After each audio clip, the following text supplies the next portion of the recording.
Hello and welcome back to my channel. मैं हूं मयूरी और इस चैनल पर मैं बताती हूं law of attraction, law of assumption, spirituality, कुछ मोटिवेशनल स्टोरी में शेयर करती हूं। तो मेरे साथ हमेशा जुड़े रहे और इस चैनल पर आए हो तो लाइक, शेयर और सब्सक्राइब ज़रूर करें।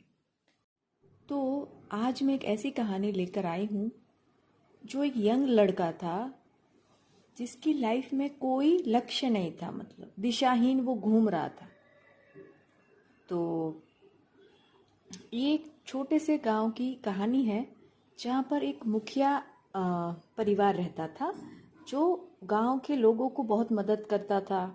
सबको मतलब वो पॉजिटिविटी स्प्रेड करता था, सबको ज्ञान बांटता था, सबकी मदद करता था। बहुत ही नेक इंसान था, लेकिन खुद का बेटा बहुत ही शैतान, सबको परेशान करने वाला, दिशाहीन, उसका कोई गोल नहीं है। मतलब पिता के पैसे उड़ाना, इधर उधर घूमना, दोस्तों के साथ मस्ती करना, तो वैसे उसका जीवन चल रहा था। लेकिन उसके पिता को लगता था कि मैं गांव के लोगों को तो कितना सिखा रहा हूँ, लेकिन खुद के बेटे को नहीं सिखा पाया। तो उसने एक कहानी बनाई। उसने एक दिन एक सुंदर सा बैग तैयार कर दिया बेटे के लिए।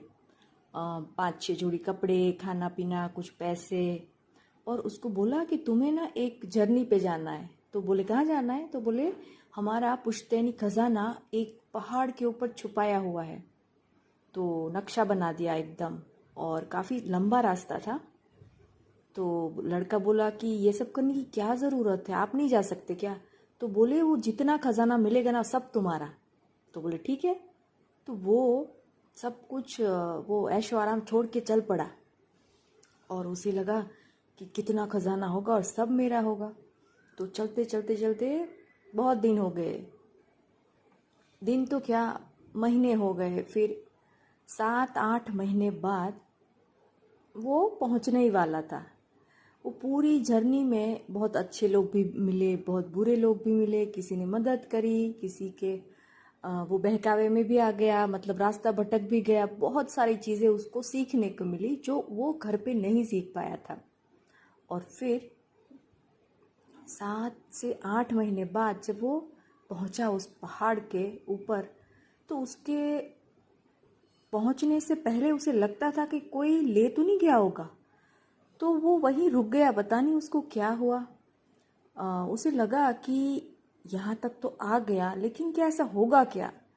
तो उसे लगा चलो अभी आगे चलते हैं ना, पिता ने कहा ही है तो कुछ तो मिलेगा। उसे ध्यान ही नहीं है कि 7-8 महीने हो गए ये सब मेरे साथ चल रहा है। मतलब पहाड़ पे चढ़ते चढ़ते ना उसने कोई नेचर जो सीनरी होती है ना, आसपास ग्रीनरी, फूल, पत्ते, जो नेचर की सुंदरता होती है वो भी उसने नहीं देखी।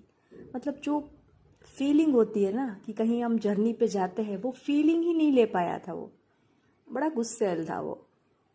तो थोड़ी ही दूरी पर वो पेड़ उसे मिल गया, लेकिन बहुत सारे ऐसे पेड़ थे तो उसे लालच आ गया कि सारे खोदे क्या।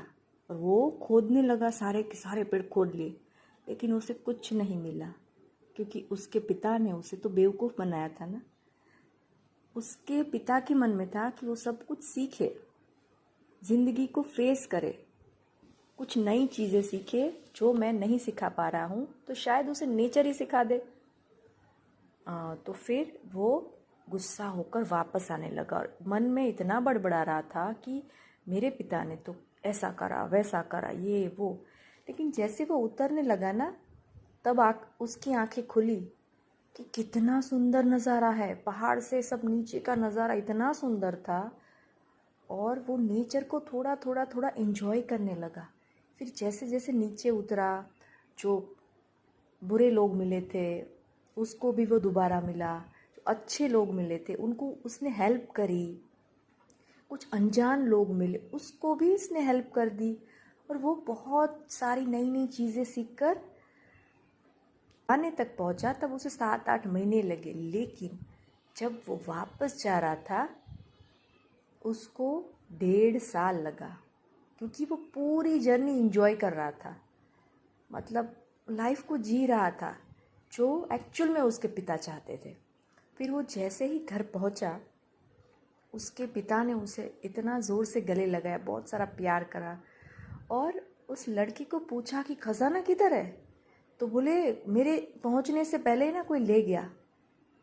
फिर उसका पिता हल्के से मुस्कुराया और फिर उसका चेहरा पकड़ के बोले कि तुम कुछ समझे कि मैंने आपको वहाँ क्यों भेजा था। तो फिर उसने माफ़ी मांगी और उसने बोला जी पिताजी, मैं सब कुछ समझ गया।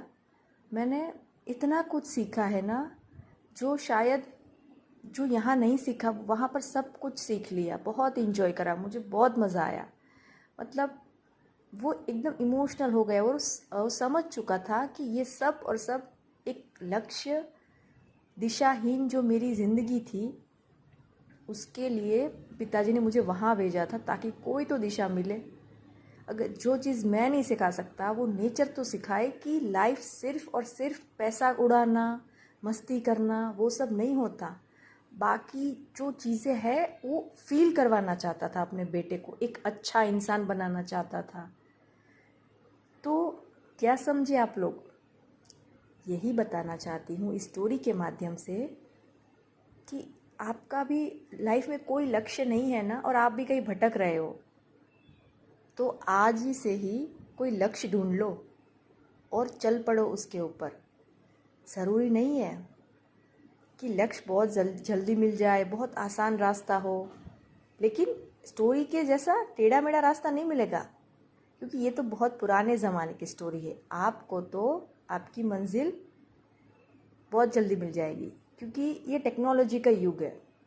तो यहाँ हम नॉलेज बहुत आसानी से गैदर कर सकते हैं, नई चीज़ें सीख सकते हैं, बहुत सारा कंफर्ट है हमारे पास।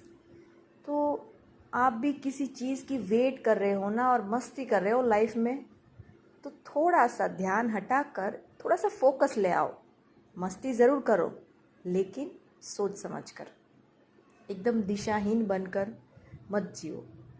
तो आज की कहानी यहीं ख़त्म करती हूँ और ऐसे ही मज़ेदार वीडियो के लिए हमेशा मेरे साथ जुड़े रहे, हंसते रहिए, मुस्कुराते रहिए।